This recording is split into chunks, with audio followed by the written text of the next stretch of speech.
Nobody in the world, nobody in history has ever gotten their freedom by appealing to the moral sense of the people who are oppressing them. By Asata Shakur, and that was tweeted by Black Girl in Hey everybody, it's Toy Washington. I hope you're doing really well. I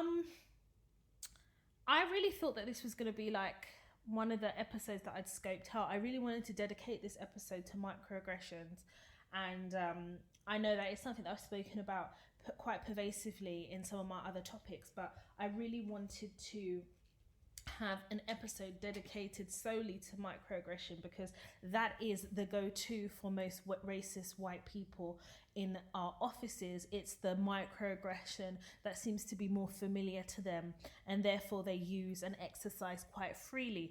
But I'm going to save that episode either for next week or the week after, just because I've received a lot of dilemmas. A few of them I've gone back, and a couple of them people have asked if I could read it on the podcast. So I figured that I would swap this episode out and do it as a dilemma episode and have the opportunity to discuss some of the things that are concerning you guys. I think a lot of it has been exacerbated by the fact that Boris Johnson, your prime minister, or the prime minister of those who voted for him, because I didn't vote for him, has decided to ease lockdown. So employers have interpreted this as an open door to ensure, force, manipulate and threaten staff to go back in the office when, number one, they haven't done anything to protect their staff in relation to PPE. Number two, they've not done anything to protect their staff in relation to actual offices and making it safe for employees to return back to work. And I think that with the easing of the lockdown, the madness of employers has gotten worse. And I think that's why I've seen an insurgence of dilemmas. Some have asked me to respond to them privately, others haven't. And I just really felt last week that there was a lot of dilemmas that came through. And I definitely knew that the tide was changing in terms of the pandemic. And I continue to ask this question. Has the pandemic disappeared? Is it magic? Because the last time I checked, it was still alive and kicking, and there is still no vaccine. But yet people are still inviting me places, and I'm going to say this on the podcast so everybody hears it. Until there is a vaccine, I will not be going to the cinema. I will not be going to christenings.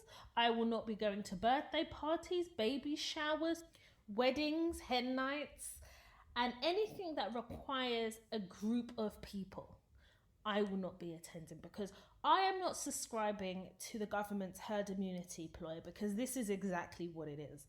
And that goes for interviews as well. No one needs to be doing face-to-face interviews. I think the pandemic has proven that in a crisis, or just as an evolution of how people work, you can have interviews from your home.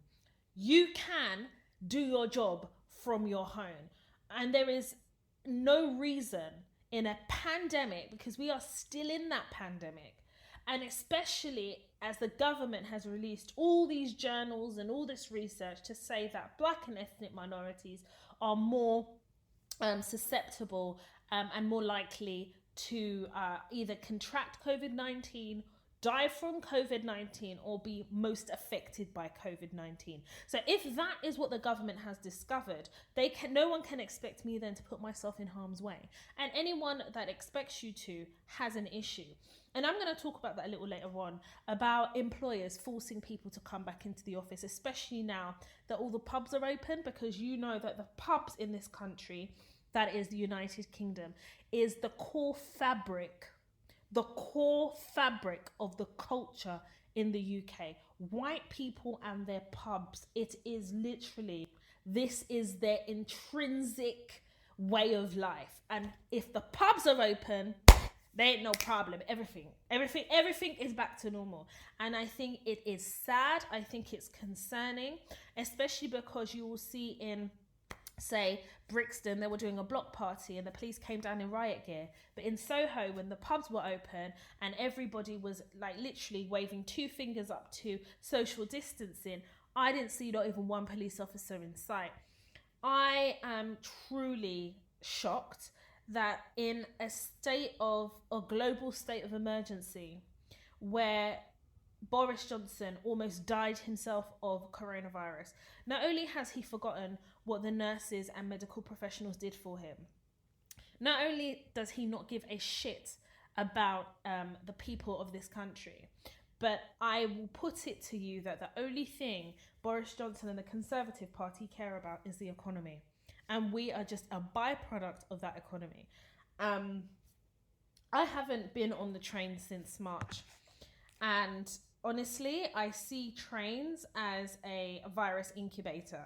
And I don't know what it would take for me to get on a train. I am blessed to be able to drive, but there is no reason for me to get on the train. I don't see what that reason is. And I just really feel bad for people who have to get on the train, who are forced to go into work. Like I said, we're going to discuss the whole work situation. And if you're in a situation where you have to now make a decision, or your bosses are making it very difficult for you to continue working from home, what you can do. We're going to talk about that in this episode, because this is now the time that we make sure that all organizations and employers make sure they utilize their duty of care towards their employees. It's no longer lip service. It is now bare facts that we're dealing with. And it's definitely something that I'm quite passionate about. Before we get into the dilemmas, something happened today actually. And I did share it briefly on my Instagram stories. And to be honest, as I was sharing it on there, I was still quite floored and still quite shocked. So I wanted to come on here and explain it again and kind of tell you guys what my thought process is. So for those of you who follow me on social media, you would know, or even if you follow my website, you would know that I'm coming out with the Toya Talks Apparel Affirmation Collection. And it's something I'm really excited about, because I've been sourcing t-shirts and hoodies and making sure it's absolutely great quality. I've had a digital person kind of work on it from a website perspective. I've had like a graphic designer. I've worked with in relation to the logos, and the affirmations are things that I not only believe in, I live by, and things that I say quite frequently. And whenever I work on a project, it is really important to me. Like, I put my heart and soul into it. Anyway, I had found a printer, and the printers that I had found was black owned. And to be quite honest with you, I think that I didn't approach it in the right way, and I'll tell you why. I keep saying that it's important to intentionally spend black, but you can't spend black just because the person is black. Does that make sense? You spend intentionally, i.e., you look for who is good at what it is that you're looking for, and then you look like that has to be the first thing. Are they able to deliver to spec? I.e., are they able to deliver what you want? And then you look for maybe somebody in your community who could possibly provide that service. So what comes first is actually the ability to deliver. And for me, that didn't necessarily come first in my thought process. I've got to be honest. I've got to hold myself accountable. And I've got to be honest, as I always am on this podcast, and just trying to be honest with myself as well when I am reflecting about how that went wrong. Anyway, when I started dealing with this particular person, I had said to them, this is what I need or whatever. And immediately the person was quite aggressive. So much so that my partner had to intervene to explain exactly what I wanted. And I just put it down to just, not understanding each other. I didn't take it personally whatsoever. But the subsequent interactions were very fraught. Something I immediately noticed was how differently this person interacted with my partner than he interacted with me. And my partner is quite straightforward as well, but his straightforwardness could even be interpreted as rude to an extent. Okay, he's a lovely person, and I was quite respectful and things like that. And I think that I actually genuinely think that the guy had an issue with me being a woman. I think he didn't like being told what to do by a woman, even though I'm the same woman that is paying for this service. And it got to a point whereby after a week, no work was done at all. The person just didn't do any work. It was almost like he was finding an excuse not to do any work. And then he decided to tell me that his card machine isn't working, so I will have to transfer the money into his account. Long story short, I had to pull the work from him. And I had to pull it because my sanity dictated that I needed to. And number two, I was realizing that God was giving me telltale signs to run the other way. And because I was intentionally spending black, I just didn't want to make that decision until it got to a point where I had no choice. And that really pissed me off, because it means that I have a set time when I want to release the collection of hoodies and t-shirts, but I don't know if I'm going to meet that deadline, quite frankly. And now I've had to find another printer. I'm trying to find other printers, and it's not an easy task. So for those people who are independent retailers, I've got a lot of respect for you, because I'm seeing all the work that goes in the back end, and it's not a joke. So I found a printer not too far from my house, and I sent them an email, told them what I wanted, sent them an example artwork, things like that. And their responses were really weird. Like, I think the only way I could describe it is they're very short. So I just took it that they're just busy, right?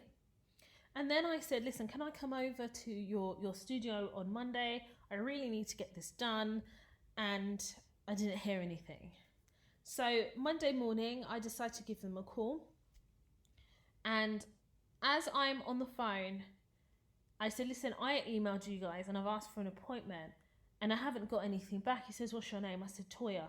He said, what's your email address? Gave him my email address. And he was like, oh yeah, we've just responded. I said, okay, that's fine. Well, I've got you on the phone now. So can I come down? And he basically said, listen, we don't do any Black Lives Matter. So we've got no appointments available for you.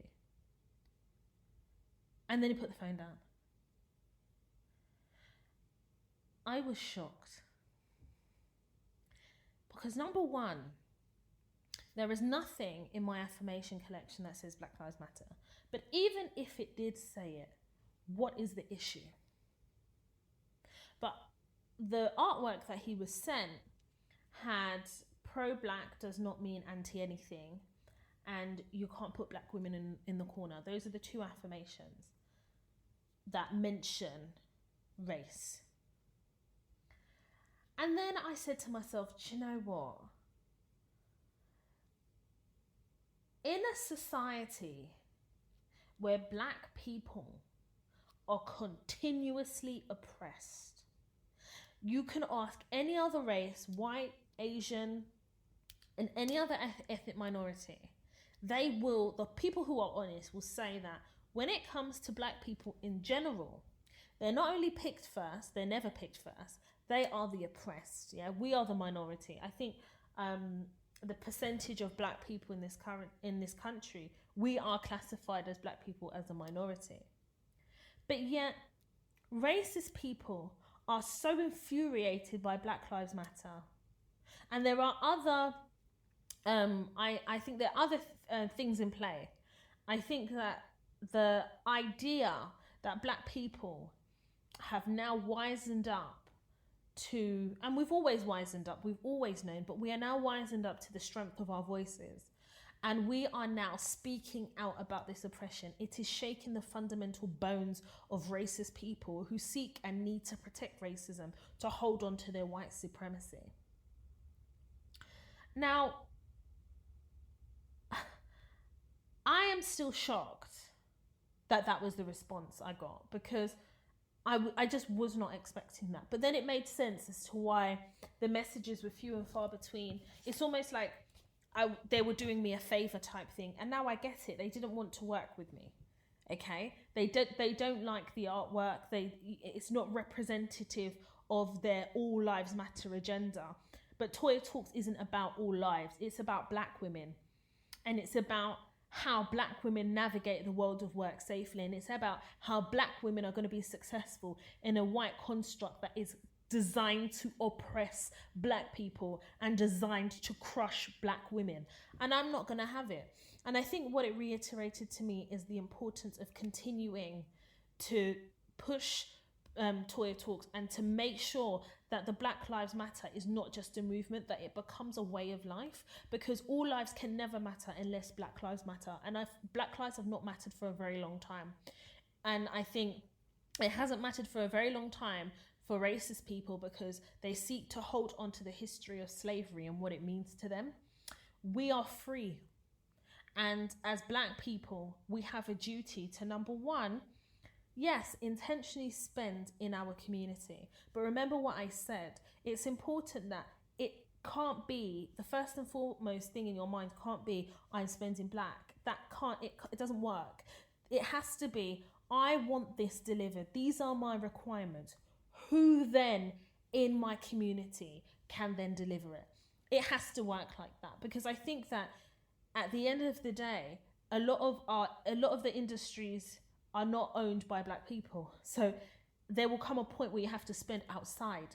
And I think that you shouldn't limit yourself in the way you think about how you spend Black until you look at it holistically.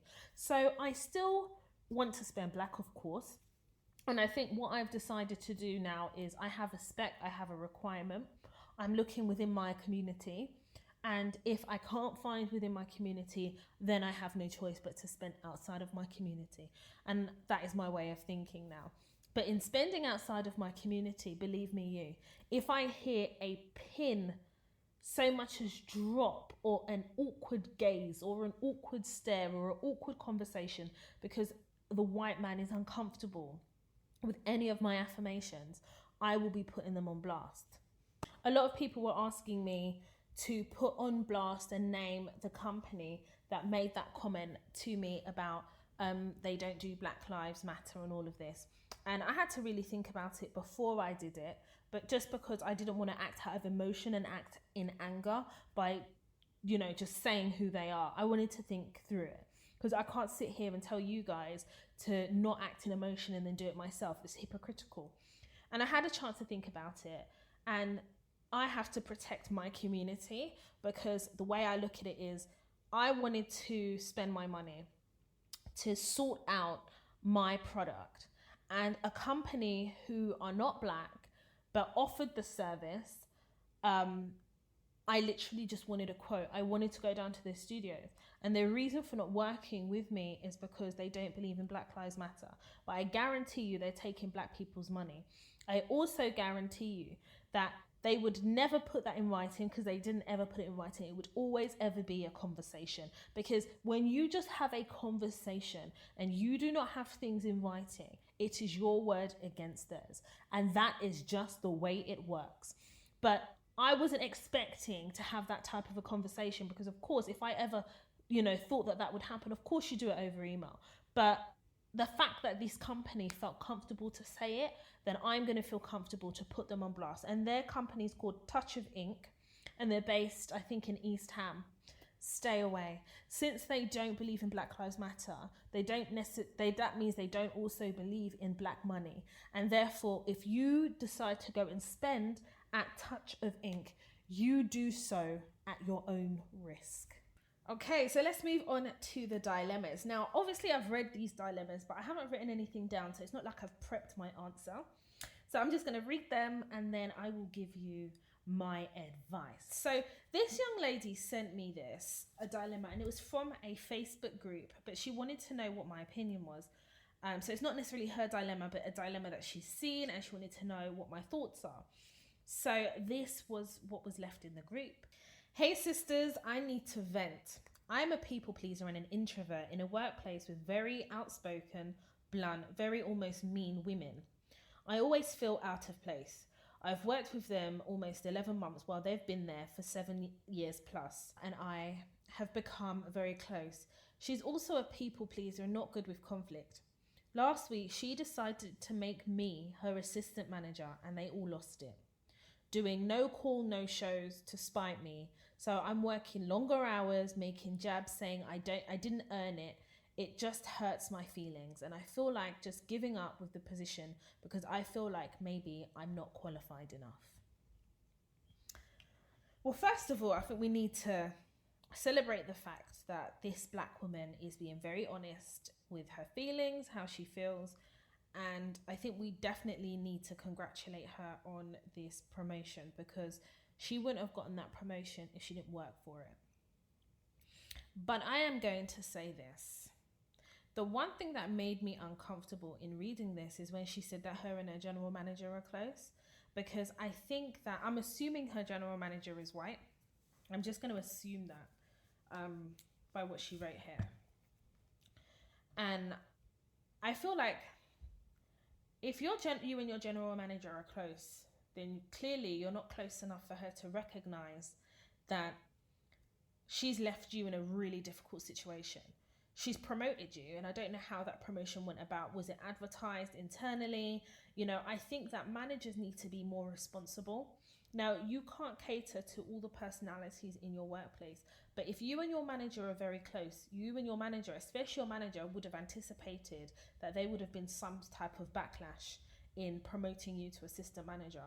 And what would have been the right thing to do is for your general manager to advertise the job internally and give everybody an opportunity to interview. And if she was going to hire you, she could have just hired you and just done this as part of a process. I've been in organizations before where we've had to do that, where we know who we want to give the job to or who we want to promote, but you have to be seen to be fair. And actually what surprised us in a particular organization is somebody stepped up that we didn't expect. And we had to really recognize the fact that even though we had intended for this role to go to someone else, there was now somebody else that was equally in the running. And I think that this manager who you're apparently close with is quite manipulative. And I'll tell you why. This general manager has clearly worked with these women longer than you have. So she knows these type of personalities, and she's not protecting you as a manager.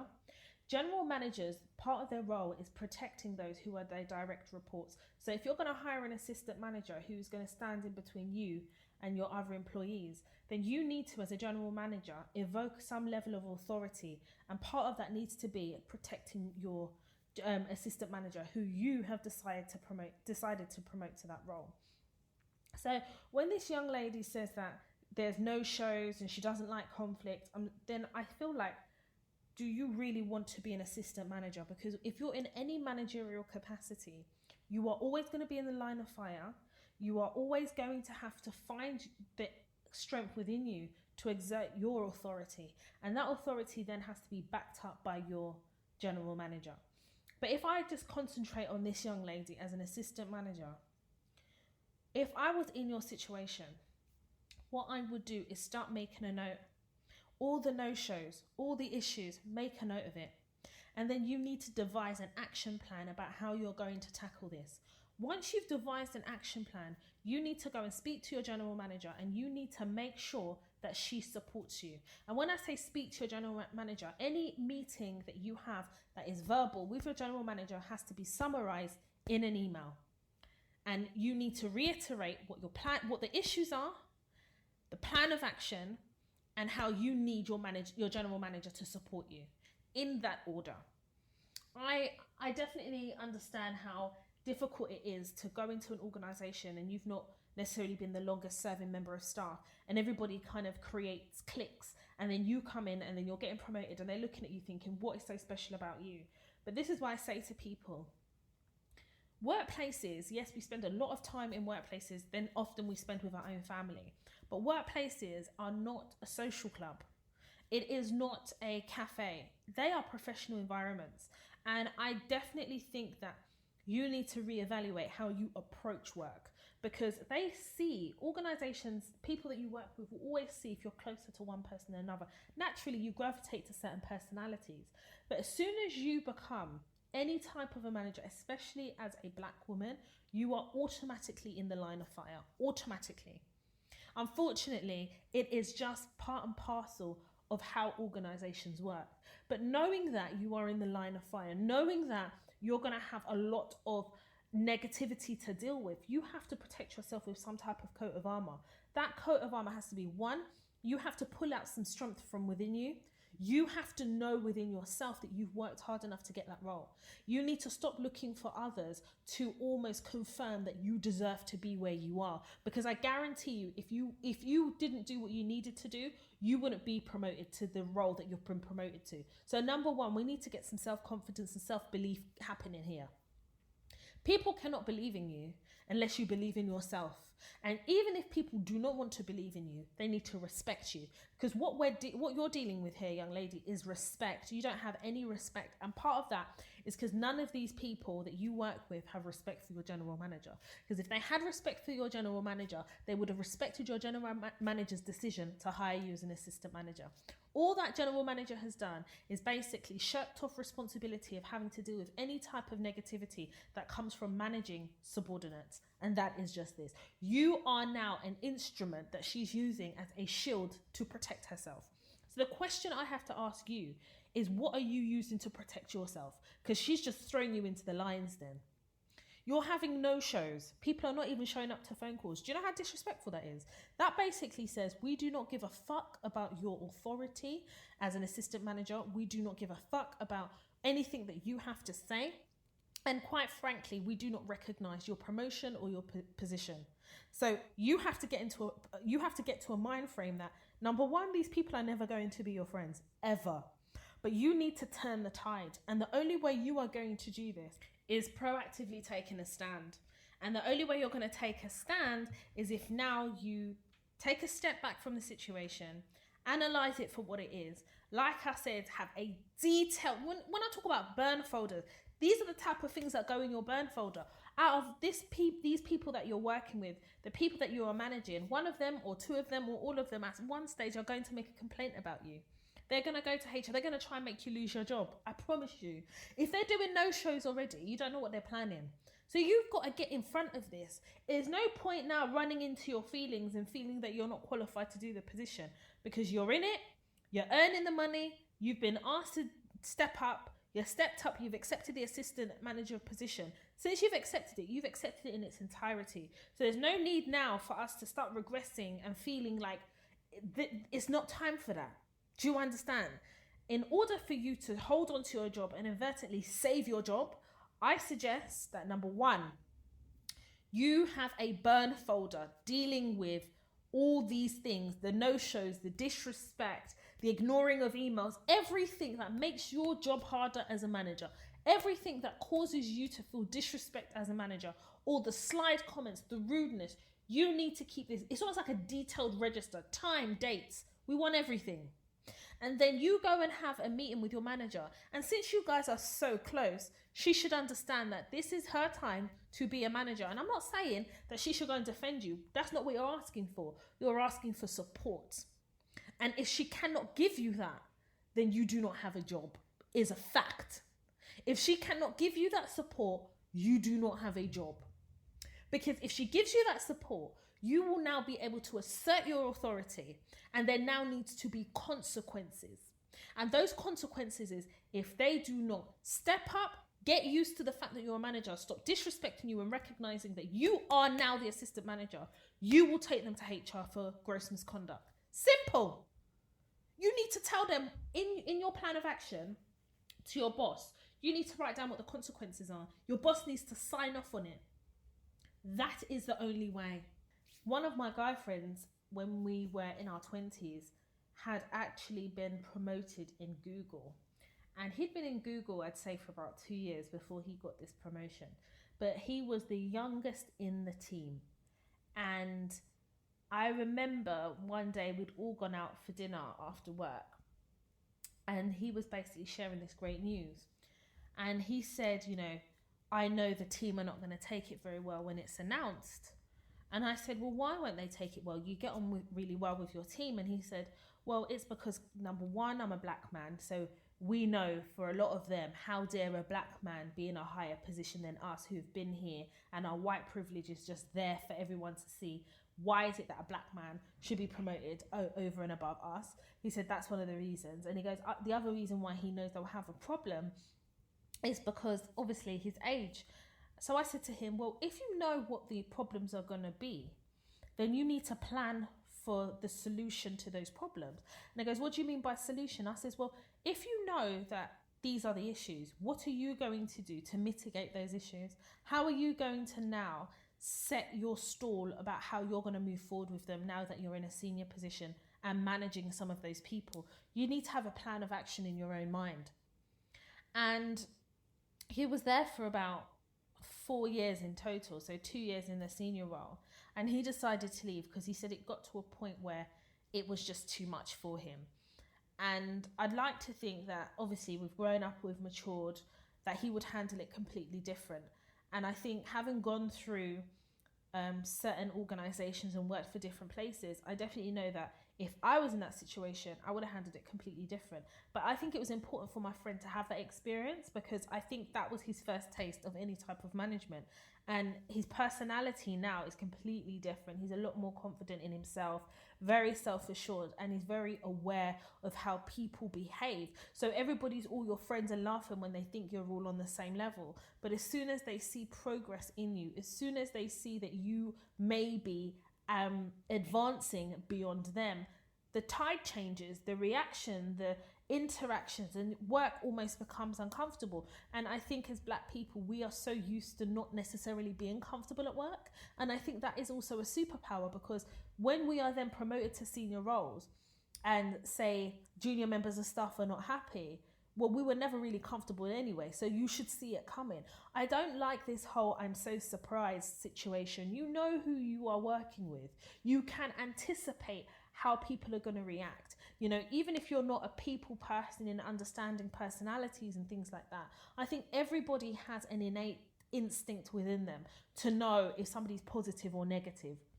But I think that when you have been promoted in an organization, I think it's important to have either at the forefront of your mind or the back of your mind that not everybody is going to be happy, especially when it's an internal promotion, especially when you are now going to have to manage people that you have worked with at a junior level, and you have to protect yourself.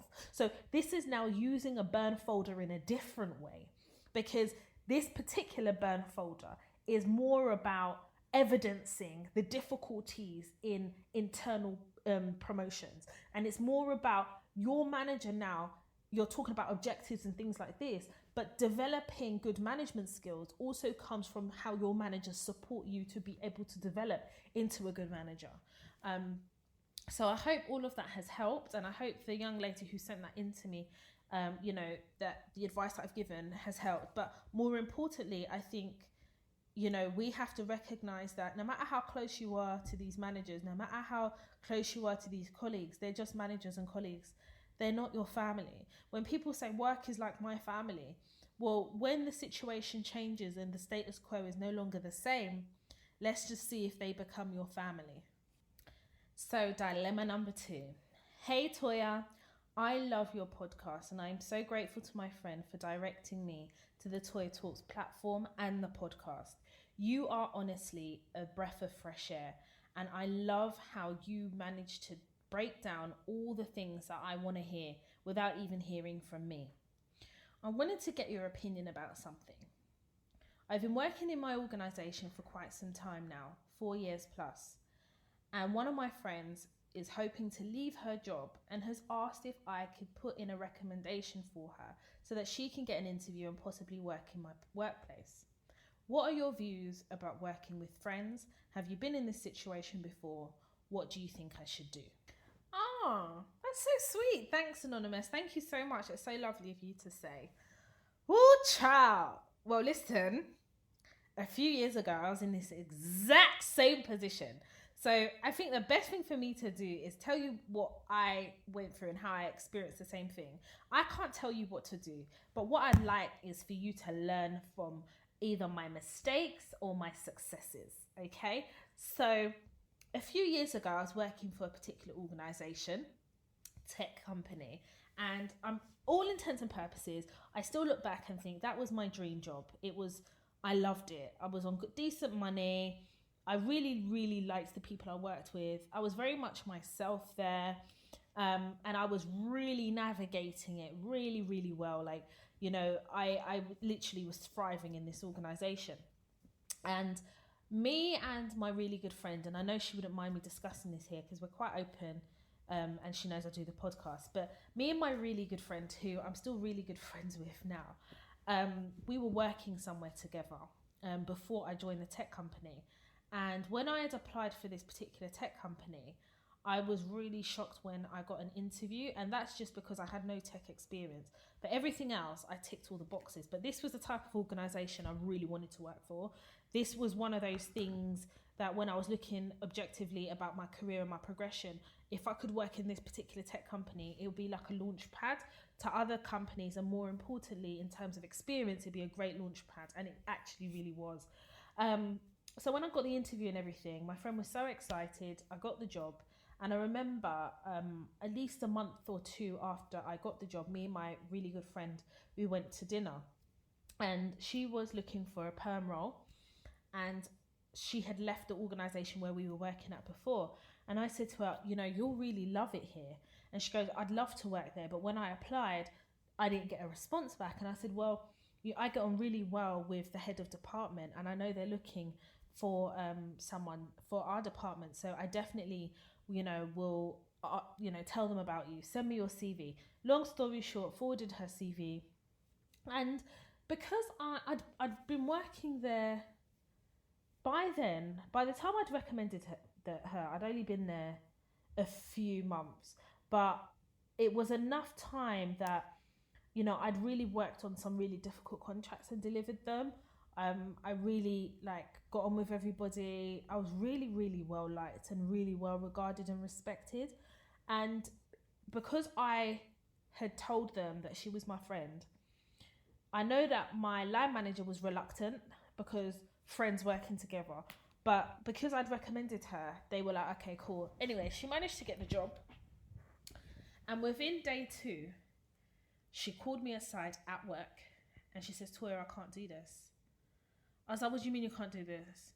She's like, this isn't for me. I can't work here. And I'm not even going to lie. My heart started beating out of my chest. Because I know one of the main reasons she got the job was because of me. And that's not to kind of, take away from her abilities, because she's very good at her job. But I know that I was one of the main reasons that they interviewed her.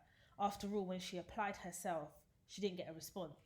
But I was in a real dilemma because we had needed somebody in the team for a really long time because the workload was crazy. They had basically hired her because of me. And now after 2 days, was it 3 days? She decided that she didn't want this job anymore. And it would put me in a really difficult position. And I just remember thinking, fuck. In a nutshell, I remember thinking, my friend is going to ruin this job for me, because if I know white people the way I know them, this is going to be a vendetta that they hold against me. This is going to be something that they never let me live down. This is going to be something now they use to prevent me from progressing. And my friend is white, so I don't know, at the time I wasn't aware if she understood the significance of her white privilege that enables her to just decide that she doesn't want to be in this job. And as a white woman, it's not going to necessarily be held against her because she's white. But as a black person, every single little thing we do is held against us. I mean, sneezing is a problem, not literally, but you know what I mean. Anyway, so I said to my friend, listen, we're really good friends. Our friendship won't be harmed by this, or at least I hope it wouldn't. But you're going to have to manage this really well. And I think you're just going to have to be upfront and honest, because I think the longer you stay here knowing that you don't want to be here, the worse it's going to be.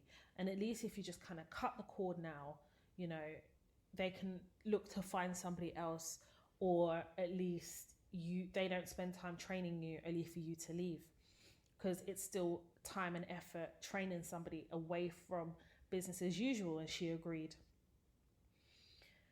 So she had the conversation, and my line manager at the time lost it with her. And I understood where my line manager was coming from, and the line manager basically said, Toya said this about you, Toya. And my friend was like, listen, this has got nothing to do with Toya insofar as this decision is my own. And I don't want Toya to have to pay the price for the fact that I'm leaving. Anyway, she ended up leaving. In fact, she didn't even work her notice or anything. She'd only been there for a few days and she left. And I know that my friend felt really bad about it. I mean, even till now, it's a couple of years ago now, she still feels bad about it.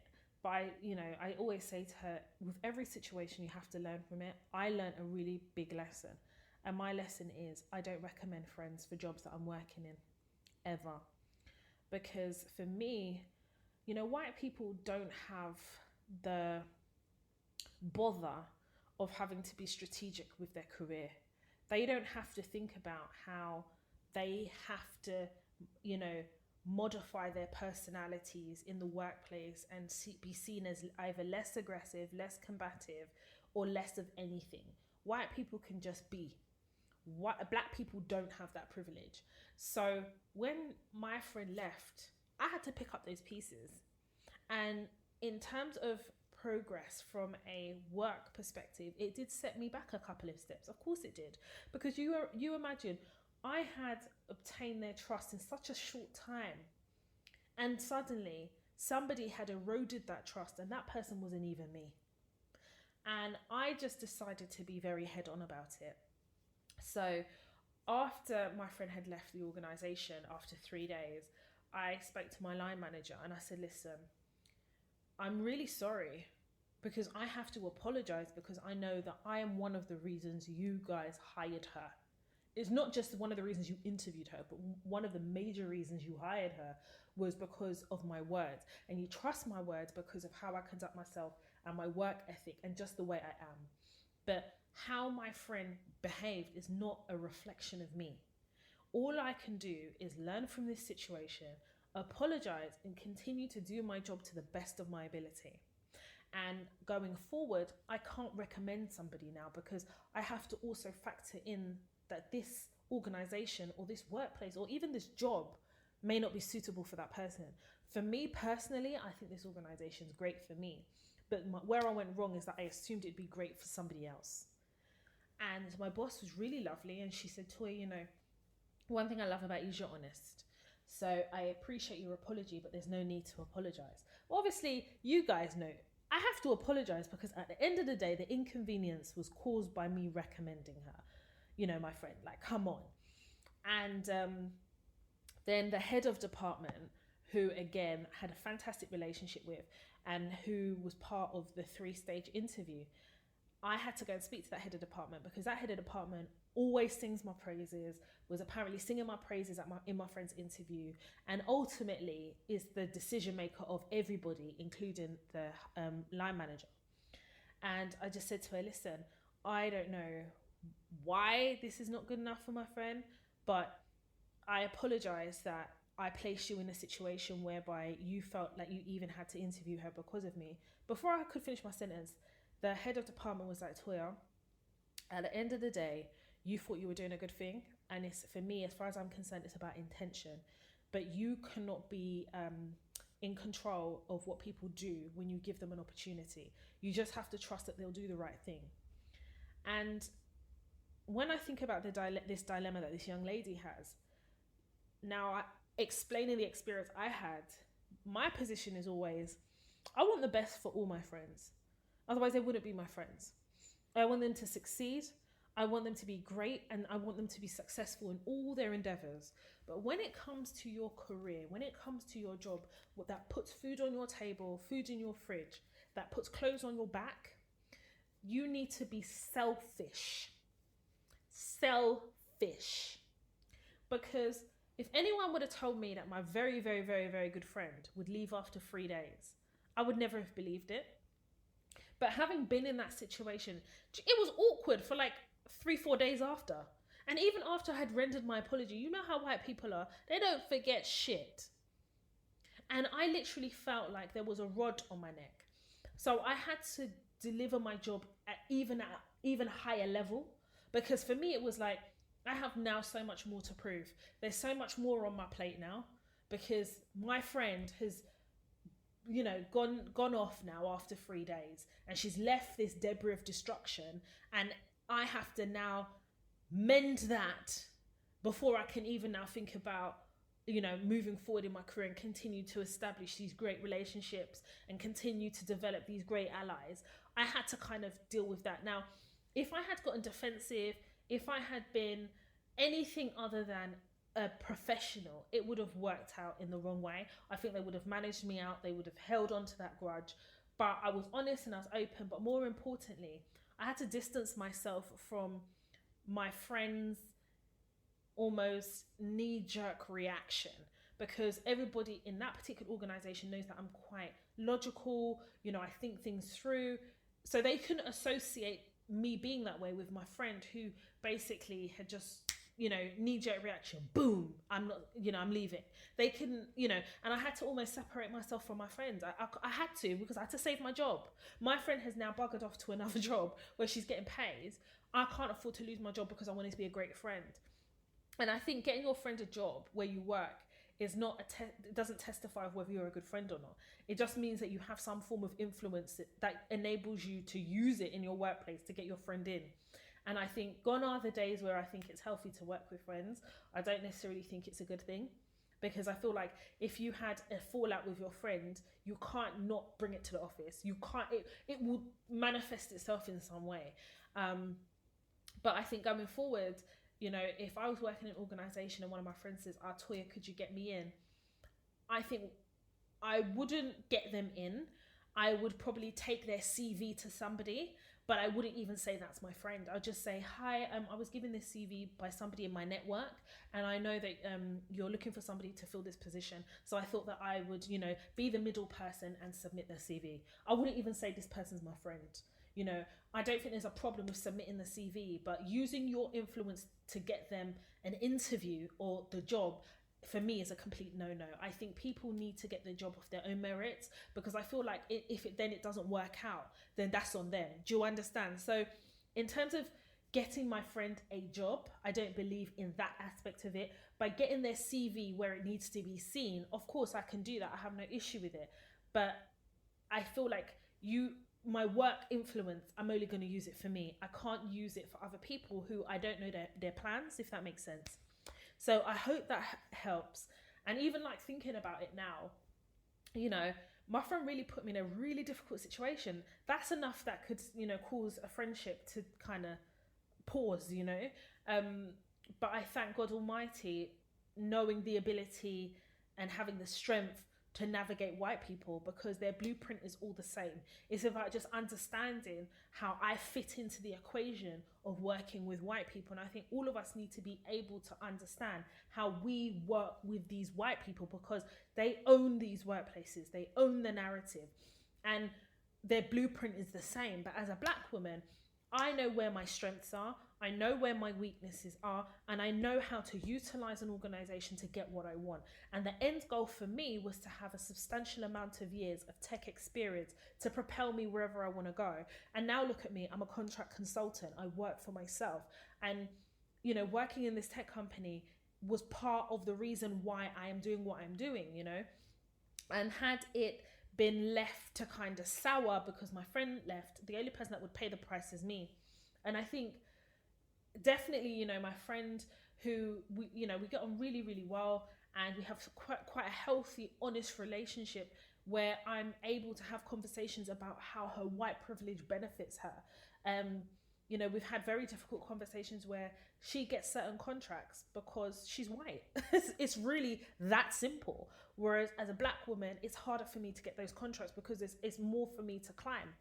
And I've had to also make decisions about my career as well, but we can talk about that later after the dilemma segment of this episode. But yeah, I hope that helps. I hope that helps you to formulate a decision about how you're going to move forward with kind of recommending or getting your friend a job. And I think that you just need to beware that it may not work out. So our third and final dilemma. Hello, Toya. Firstly, I'd like to say a big thank you for being such a big inspiration to people like myself who don't know how or have the confidence to speak to their employer in a situation that they know that they are taking the biscuit. I've listened to you for a while, and your words on your Instagram story has really touched me and pushed me to fight even more for myself in a situation I'm currently going through. Long story short, now that furlough is coming to an end, my employer is pressuring me to hand in my notice, even though I felt pressured to work throughout, because I communicated that I would like to leave my job before lockdown. The only form of communication I have had with my boss and manager is over the phone. So last week when my boss asked me for my notice, I was willing to, until I was rushed into hospital. I am 15 weeks pregnant, so my brain and hormones are all over the place. Luckily, I have an amazing friend who has supported me and made me realize that I'm very vulnerable and the employer knows exactly what they are doing. Coincidentally, it was only yesterday that I sent an email asking to clarify a couple of things and also explaining that I would like to consider my options. Obviously, he did not like the fact that I had put this in writing and asked me to call him, as well as trying to call me a couple of times to cover his tracks. I don't know if it's the hormones, but I literally could have cried on how powerful your words are to me and touched me on a different level. Thank you for giving me the confidence to carry on believing. All the best. Anonymous. Woo child. I don't even know where to start, but we're going to start from the top. No problem. I love speaking to Black women. I love using my experiences to teach others. And more importantly, I really just want to see the success of Black women. I think that if I am able to use this platform to teach you guys and enable you guys to have free and open conversation and have that dialogue that needs to be had, there'll be more of us succeeding in the workplace. This is the reason why I do the masterclasses. If you go on my website, toytalks.com, you'll see the negotiation masterclass, interview masterclass, CV masterclass, mother and daughter masterclass. I'm developing the redundancy and furlough masterclass. Like, all these things are to help you, because I know I'm not there, right? I know that you're listening to their podcast episodes, but you guys need to feel like you have the knowledge to be able to go into these workplaces where the situations change daily, if not hourly. I'm reading this message from this queen, and I'm so proud of her for knowing that she needs to put stuff in writing. But I want to take this step by step, because I know there's so many people that are not only being taken advantage of during this pandemic, but there are people who are pregnant and are more vulnerable to be taken advantage of during this pandemic. So we're going to get into this dilemma. I responded to this young lady via voice note on Instagram. So the first thing I asked her is how long she's been working for the organisation. So she said almost 2 years. It's literally in a few weeks, it'll be 2 years. So I said, well, firstly, in order for me to help you, I just want to enable you to understand what's going on from your employer's perspective, more importantly, your line manager's perspective, and therefore that will then govern how I advise you.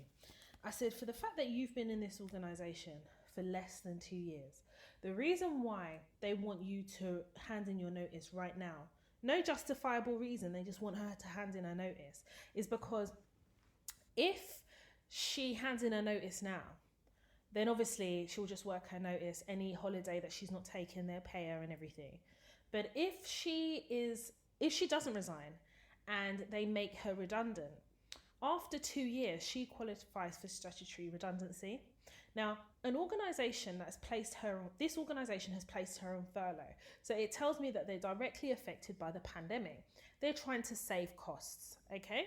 So a lot of organisations now during the pandemic, they're in crisis mode.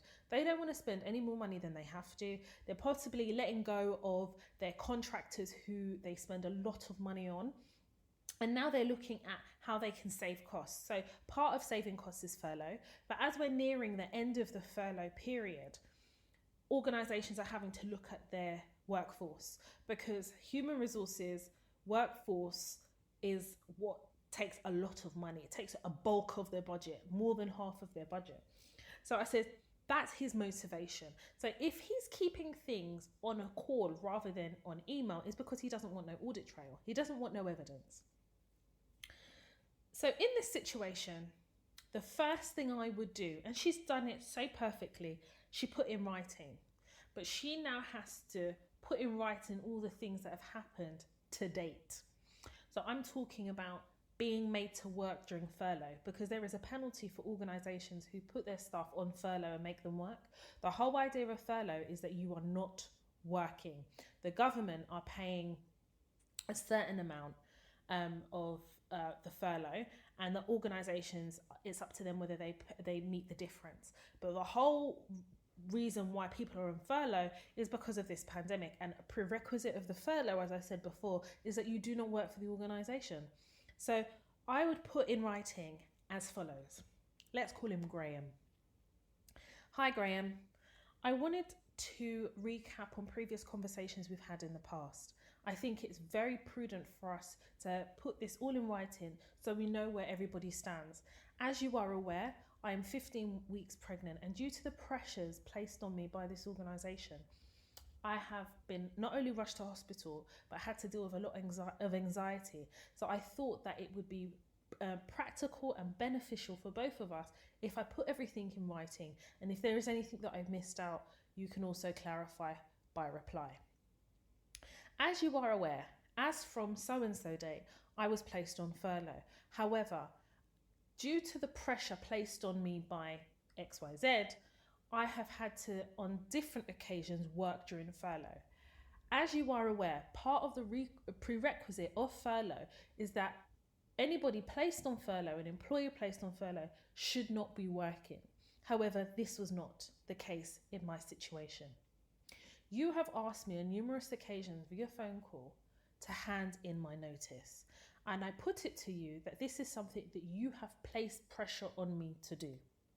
Unfortunately, I am not in a position where I can hand my notice in, but I would like you to clarify why you think I should resign from my job. And what is then the consequence if I do not resign, as you have commanded? Full stop. The word commanded is important. We'll come back to it. As part of my employment, I have taken the opportunity to look through my employment contract and sought external advice.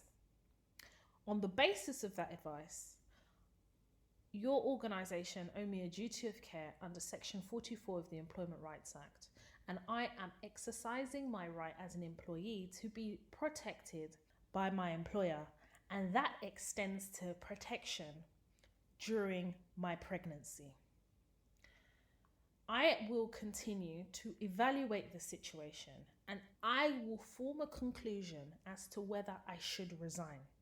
But for the avoidance of doubt, as of today's date, I am fully employed by XY organisation.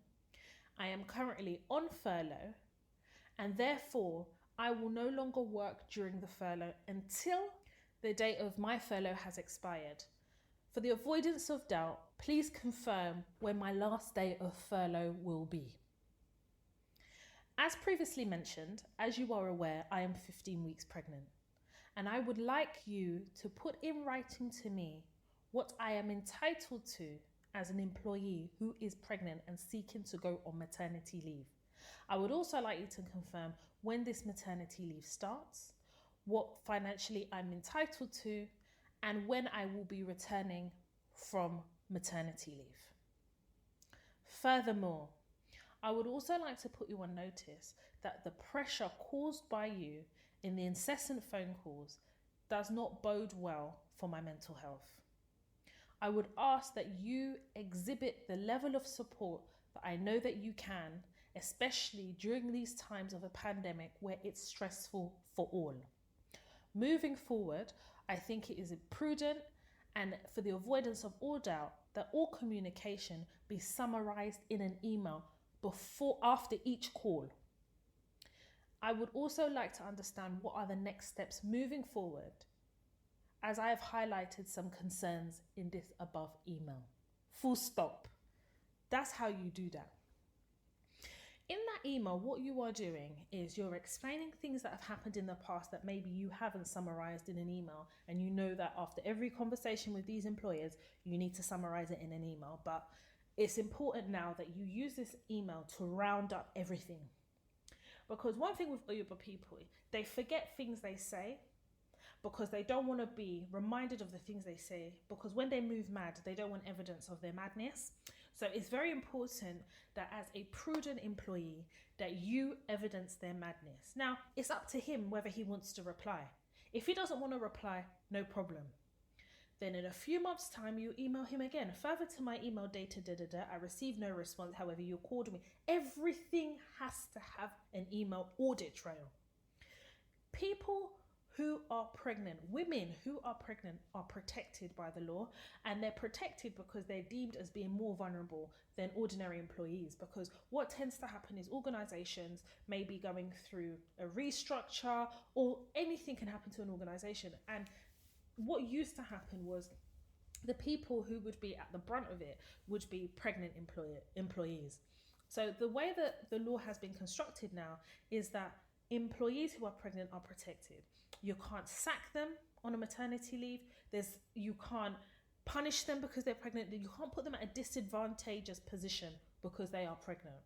So when this employer is forcing you or demanding and commanding that you resign, he doesn't want to have to pay your redundancy. If they have to make you redundant, they don't want to have to pay it out. So if they can get you to hand in your notice before the 2 years, then you're just good. You can go.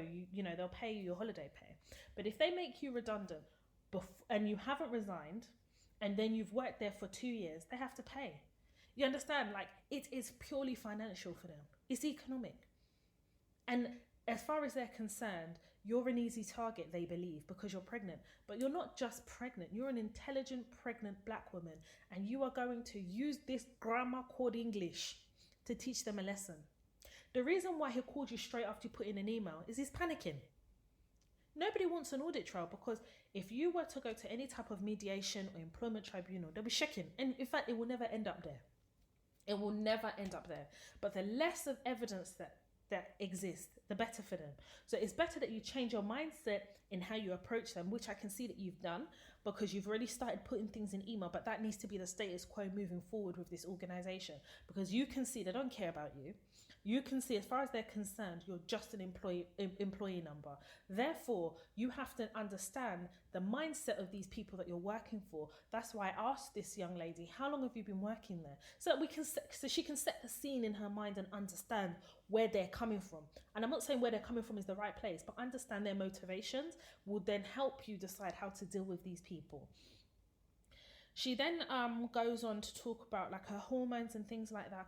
I think that maybe in the second or third email, you can kind of mention those things, because they are things that are associated with pregnancy. But more importantly, if you're going to mention that your hormones and you feel quite frustrated and you're upset, the reason why I say wait maybe 2 or 3 emails to be able to send that is because you need to demonstrate the effects of what they're doing to you. I'm so sad that any pregnant woman would ever be in a difficult situation with work, but a lot of the dilemmas I do receive are from pregnant women, and it allows me to realise that they're even at a heightened vulnerability because of this pandemic. And I think this is an opportunity for all of us to be able to learn from what happens when you're pregnant and how you're supposed to manage things. I think I definitely will have to do an episode on that, because even for myself, you know, yes, I know how to navigate work and things like that, but I don't know how to navigate work as a pregnant woman in terms of understanding what my entitlements are. So there's a bit of research that I have to do on for myself, and definitely I will share those findings with you guys on the episode and be able to give you guys advice. But continuing on with the dilemma, when you are sending that email to the manager, you need to copy in HR. Even if HR doesn't respond or doesn't engage, you have still involved them, or the HR business partner. I have also said to this young lady, I definitely think if she follows the way I've said it, obviously it's causing the manager to get uncomfortable, so they're going to have to react. They're going to have to do something. And I definitely feel like if she manages it the right way, puts everything in writing, does her research on her entitlements so that she knows that she's then not going to be ripped off by this organization, all these things will be to protect her. I think if you're expecting organizations to tell you what you're entitled to, some of them don't even know. Some of them don't even want to give you what you're entitled to. So there's a lot of homework that is your responsibility to do. And whenever I've had to advise pregnant women and do the research around the advice I've had to give them, organizations don't even know from a statutory perspective what pregnant employees are entitled to. I mean, you're even entitled to take time off for antenatal classes, and it doesn't come out of your holiday. I bet you didn't know that. I think it's up to 2 weeks up to a week or 2 weeks before your due date, you can start taking your maternity. I bet they didn't tell you that. Like, I think there is a lot of power in research, and ACAS, www.acas, I think it's .co.uk or .com, is a really good resourceful place to get information, especially if you're pregnant and you need to understand legally where you stand. I definitely think ACAS is really good, and it tells you from a statutory perspective. But in terms of navigating the workplace, especially in regards to this dilemma, like I said before, you just have to strategically write these emails, and you're using quite provocative words. Command me, for the avoidance of doubt, I want to highlight. All these things are all they're doing is re-emphasizing your points, because clearly this organization are mad. So you have to deliver them from their madness, but more importantly, you're going to have to educate them. And part of that education is letting them know that you're enlightened enough that you know what they're doing, and it's up to them to make a choice whether to follow the letter of the law properly or to risk their organization having to pay through the nose to settle you outside of court. So yeah, guys, that is it for the dilemmas.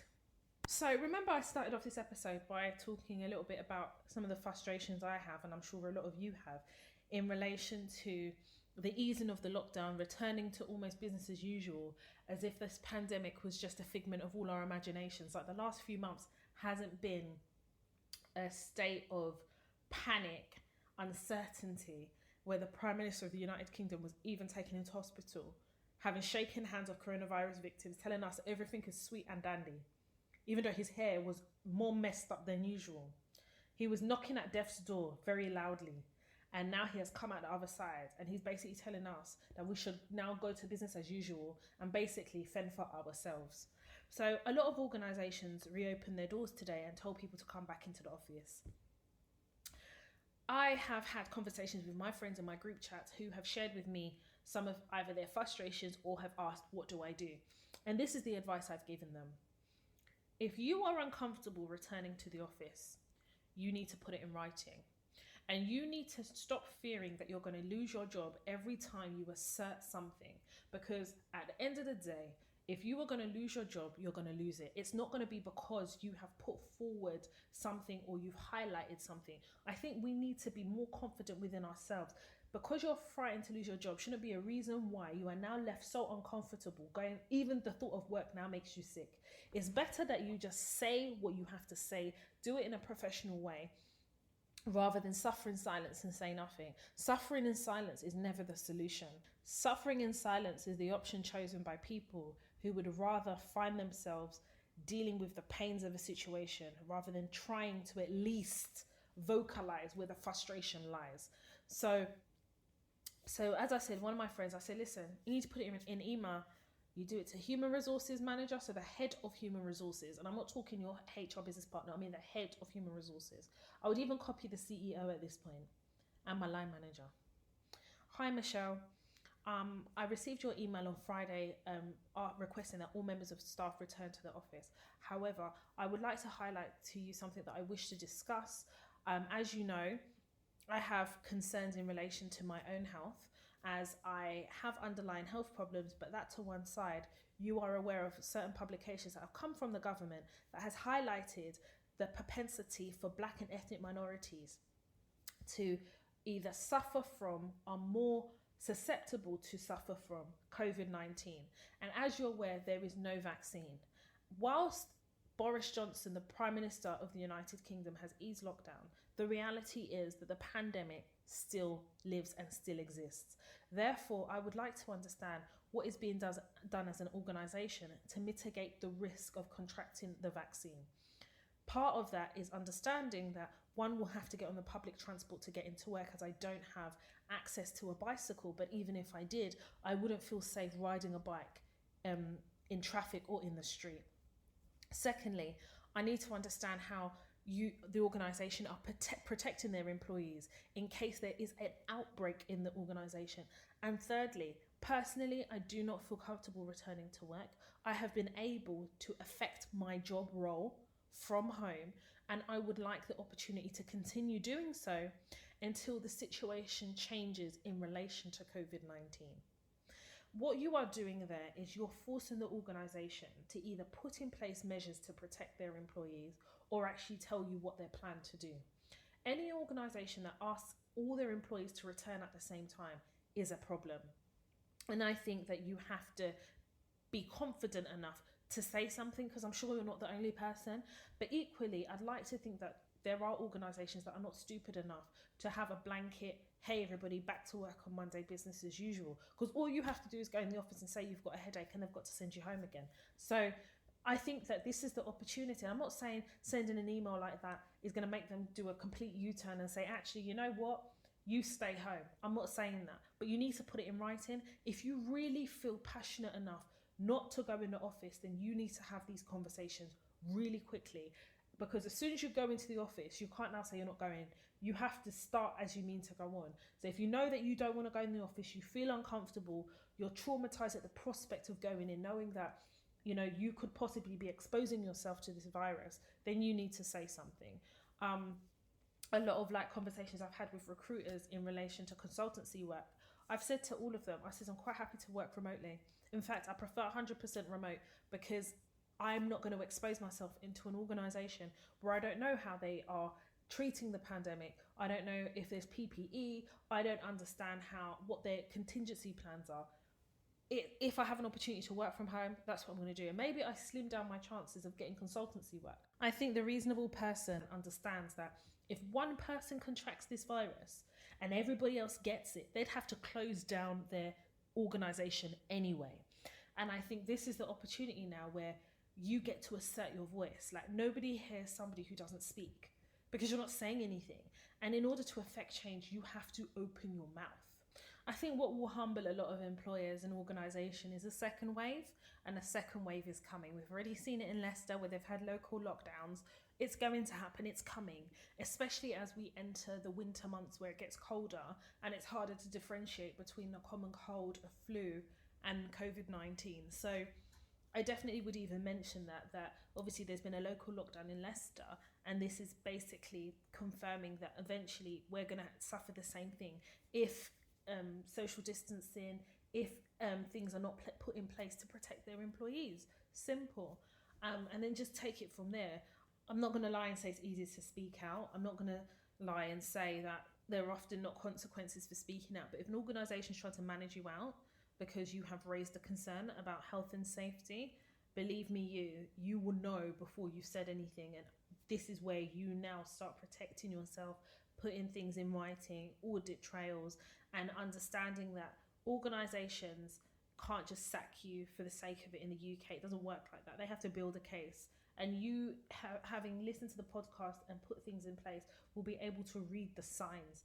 But don't allow fear to prevent you from safeguarding your own health and safety, because organisations may pretend that they do care about their employees.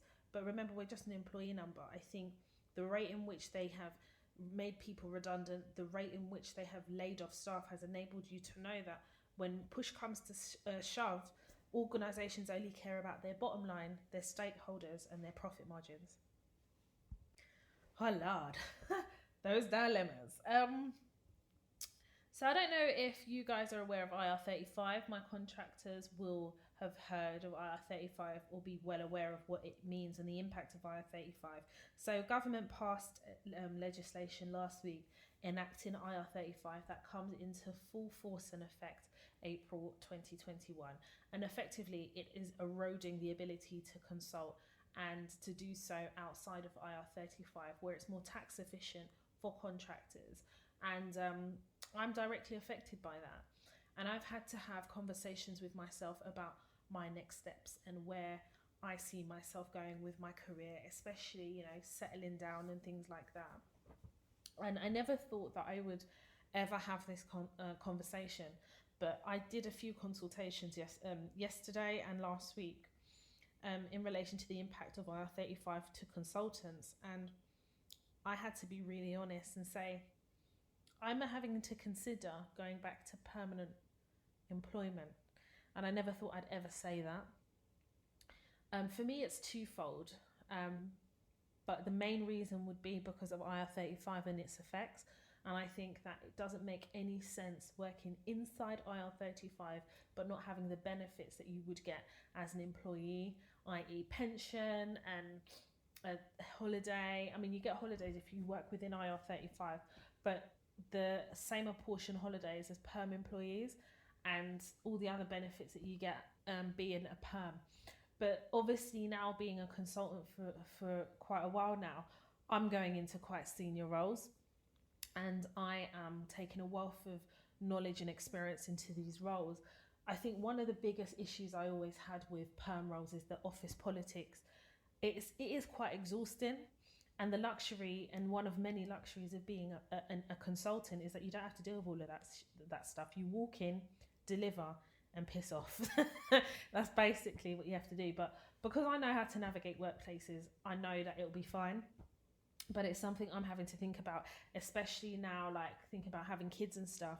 I do want that maternity. I don't, I've managed to make a good amount of money. I've managed to save a good amount of money as a contractor.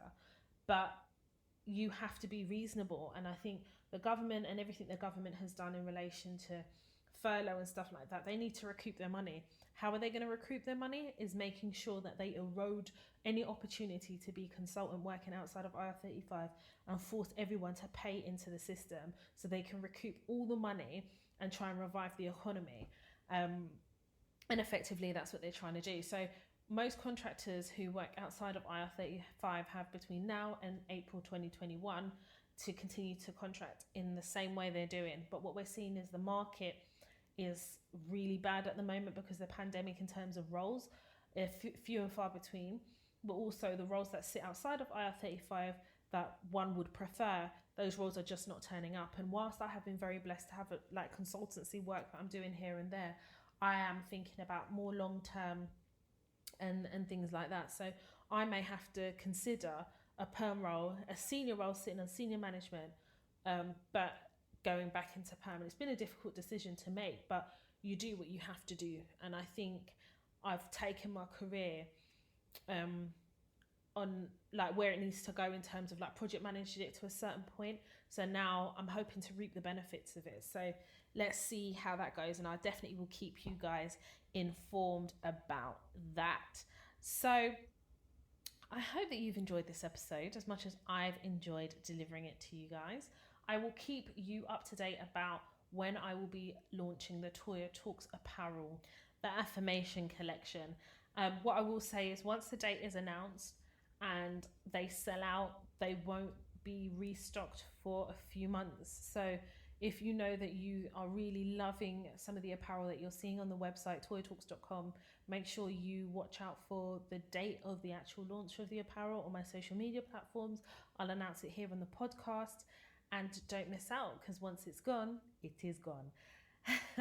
I hope you guys have a great week. And I know that this episode has been quite serious, but the dilemmas have been quite serious and a reflection of what is actually going on at the moment. I know a lot of you are really going through it with your employers. I know a lot of you are, there's some people, I was saying to one of my friends, that are unemployed and don't even realise it.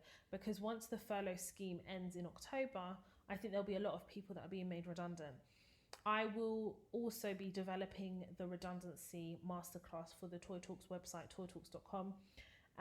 And I'll be dealing with things like furlough, how to try and mitigate redundancy, how to ensure that your organisations and that you're working for are following the rules of redundancy and what those rules are, what your entitlements are. I'll be working out financially what you're entitled to, depending on your length of service, if you're made redundant and things like that. So make sure you look out for that masterclass because I'm currently putting it together. So I will be delivering that soon and it will be live on the website. If you're listening to me for the first time, I would encourage you to listen to all the other episodes as well and ask you, if you're listening on Apple Podcast, whether you are a long-term listener or you're just listening now, please leave a comment, rate and review on Apple Podcast. I read all the comments, so I would really appreciate if you'd be able to do that. If you haven't already, recommend this podcast to your family, friends, your next door neighbour, your aunts, your uncles, anyone who you feel will benefit from the podcast. I also want to say, as you are aware, this podcast is for Black women. I pick black women. Every time I'm a black woman, I love black women, and I want us to all succeed. But I do need to recognise the black men who also access the Toy Talks platform. And it's not actually just black men, it's ethnic minority men as well. And I really appreciate you guys for reaching out to me and basically sharing your journey with the podcast and with the Toy Talks platform. I appreciate your listening. I want to thank each and every one of you for your continued support. As always, there is a new episode of the Toy Talks podcast every Tuesday without fail. And this Tuesday is no exception. If you haven't already, make sure you visit the Toy Talks website, www.toytalks.com. There are masterclasses on the website, so make sure you go and get engaged with that. So we've got a negotiation masterclass, CV masterclass, interview skills masterclass, and a mother and daughter masterclass, and the feedback has been absolutely amazing. So if you haven't already, go on the website, have a watch, take some notes, let me know what you've learned. If you'd like to connect with me on social media, my personal Instagram page is Toya_Washington, or the Toya Talks Instagram page is Toya_Talks. Follow me on Twitter, #Toya Talks, and that my handle for Twitter is Toya_W, or of course you can follow me on Snapchat, Toya Washington, all one word. Thank you so much for listening to this episode of the Toy Talks podcast. I'll catch you next Tuesday. My name is Toya Washington, and you've been listening to the Toy Talks podcast.